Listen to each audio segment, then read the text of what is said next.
ஆடி அமாவாசை 2026ஆம் வருடம் வரக்கூடிய அமாவாசை அன்று சமையலில் சேர்க்கவே கூடாத காய்கறிகள் என்னென்ன அப்படிங்கிறத பற்றி இந்த பதிவில் நம்ம தெரிஞ்சுக்கலாம். வணக்கம். நம்ம இறையொளி திருவருள் சார்பாக உங்கள் எல்லாருக்குமே அன்பான வணக்கங்க. ஆடி மாத அமாவாசை ஆகஸ்ட் 12ஆம் தேதி புதன்கிழமையோடு வரக்கூடிய இந்த அமாவாசை நாளில் முன்னோர்களுக்கு தர்ப்பணம் கொடுத்து மதிய வேளையில் இலை போட்டு படையல் போடணும் அப்படின்னு முன்னோர்கள் சொல்லுவாங்க. அதே வழியில் நாமளும் அதை பின்பற்றி கொண்டு தான் இருக்கோம். குறிப்பாக அமாவாசை நாளில் சில விஷயங்கள் உணவில் சேர்க்கலாம், சில விஷயங்கள் சேர்க்கவே கூடாது அப்படிங்கிற ஒரு விதிமுறையும் இருக்குது. அந்த வகையில் அமாவாசை சமையலில் அன்று சேர்க்கக்கூடாத விஷயங்கள் என்னென்ன அப்படிங்கிறத இப்போ நம்ம தெரிஞ்சுக்கலாம்.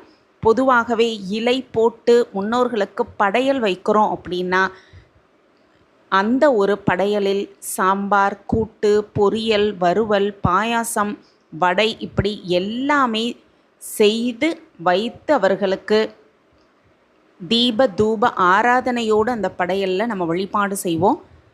அந்த செய்முறையை முறைப்படி தெரிந்து அதை அப்படியே பின்பற்றுவது அப்படிங்கிறது மிக மிக உன்னதமான ஒரு விஷயமாக சொல்லப்பட்டிருக்கு. அந்த வகையில் பார்த்தோன்னா ஆடி அமாவாசை அப்படின்னாலே முன்னோர்களின் ஆசிர்வாதத்தை முழுவதுமாக பெற்றுக்கொள்வதற்கான மிக மிக ஒரு அற்புதமான நாள் அப்படின்னு தான் சொல்லுவாங்க. அந்த வகையில் ஆடி அமாவாசை தினத்தில் சேர்க்க வேண்டிய முக்கியமான விஷயங்கள், சமையலில் சேர்க்க வேண்டிய முக்கியமான விஷயங்கள் என்னென்ன அப்படிங்கிறத பார்த்துடலாம். சமையலில் கட்டாயமாக அன்றைய தினம் வாழைக்காய் இருக்க வேண்டும்.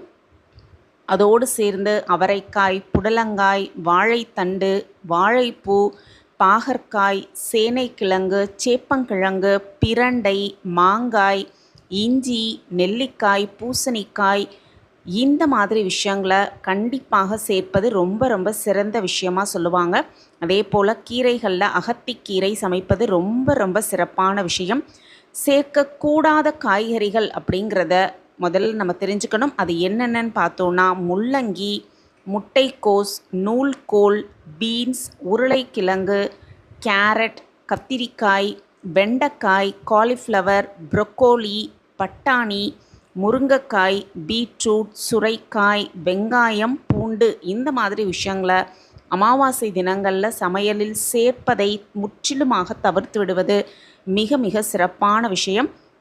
அதே போல் பருப்பு வகைன்னு எடுத்துக்கிட்டோன்னா அன்றைய தினத்தில் துவரம் பருப்பு சேர்ப்பதை தவிர்த்து விட்டு பாசி பருப்பு சேர்ப்பது ரொம்ப ரொம்ப சிறப்பான விஷயம். அசைவ உணவுகளை முற்றிலுமாக தவிர்ப்பது ரொம்ப ரொம்ப நல்லது அப்படின்னே சொல்லுவாங்க. முன்னோர்கள் வகுத்துள்ள ஒவ்வொரு செயல்களிலும் ஒரு காரணம் நிச்சயமாக இருக்கும் அப்படிங்கிறத மனதால் நம்பி அதை புரிந்து கொண்டு அதற்கு தகுந்தாற்போல கடைப்பிடித்து வாழ்வது நம் வாழ்வில் பல மாற்றங்களையும் ஏற்றங்களையும் கொண்டு வந்து சேர்க்கும் அப்படிங்கிறது 100% உண்மை. அமாவாசை தினங்களில் பெற்றோர் இல்லாத ஆண்கள் விரதமிருந்து தர்ப்பணம் கொடுப்பது நல்லது அப்படின்னும் சுமங்கலி பெண்கள் விரதம் மேற்கொள்வதை தவிர்த்து விடுவது முற்றிலுமே நல்லது.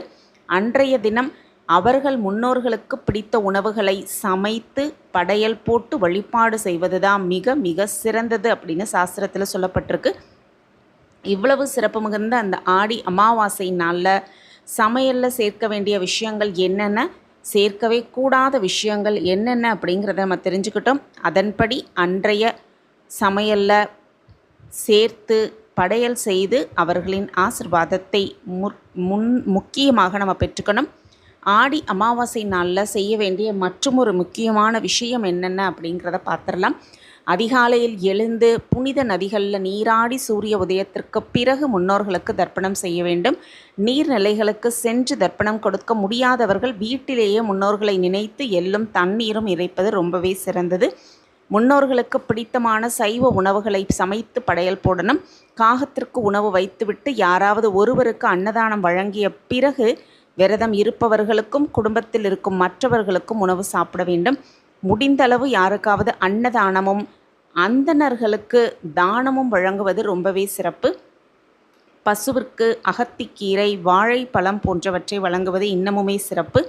மாலை நேரத்தில் சிவன் கோவிலுக்கோ அல்லது விநாயகர் கோவிலுக்கோ சென்று நல்லெண்ணெய் தீபம் ஏற்றுவது ரொம்பவே சிறப்பு. கோவிலுக்கு போக முடியாதவர்கள் வீட்டிலேயே முன்னோர்களை நினைத்து தீபம் ஏற்றலாம். அதே போல் குல தெய்வத்தையும் மனதார நினைத்து வழிபாடு செய்வது ரொம்ப ரொம்ப சிறப்பு.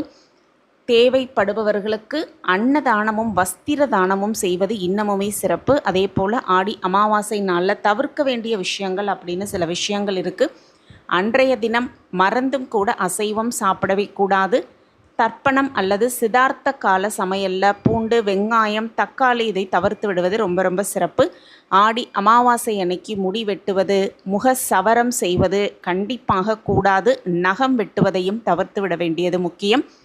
எண்ணெய் தேய்த்து தலைக்கு குளிக்கவே கூடாது. கோபம், பதற்றம் இந்த மாதிரி விஷயங்களை தவிர்த்து முடிந்தவரை அமைதியாக இருப்பது சிறப்பு.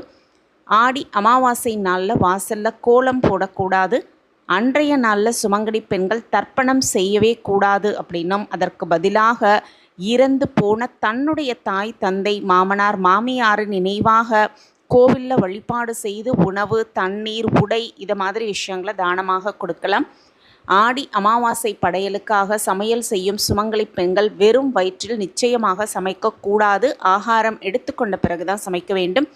ஆடி அமாவாசை அன்னைக்கு வீட்டை சுத்தம் செய்வது இந்த மாதிரி விஷயங்களை செய்யவே கூடாது. முந்தைய நாளே வீட்டை சுத்தம் செய்து வழிபாட்டுக்கான ஏற்பாடுகள் அனைத்தையும் முடித்து விடுவது சால சிறந்தது அப்படிங்கிறத தெரிஞ்சு அன்றைய நாள் செய்ய வேண்டிய விஷயங்களை கடைப்பிடித்து செய்ய வேண்டிய கூடாத விஷயங்களை தவிர்த்து வழிபாடு செய்து முன்னோர்களின் பரிபூரண ஆசிர்வாதத்தை முற்றிலுமாக பெற்றுக்கொள்ளலாம். சகல சௌபாக்கியத்தோடு வளமாகவும் நலமாகவும் வாழலாம். இந்த பதிவு உங்களுக்கு பயனுள்ள பதிவாக இருக்கும் அப்படின்னு நான் நம்புகிறேன். நம்ம சேனலில் நீங்கள் ரொம்ப ரொம்ப ஆதரவு கொடுத்துக்கிட்டு வரீங்க. எனக்கு ரொம்ப ரொம்ப சந்தோஷம்.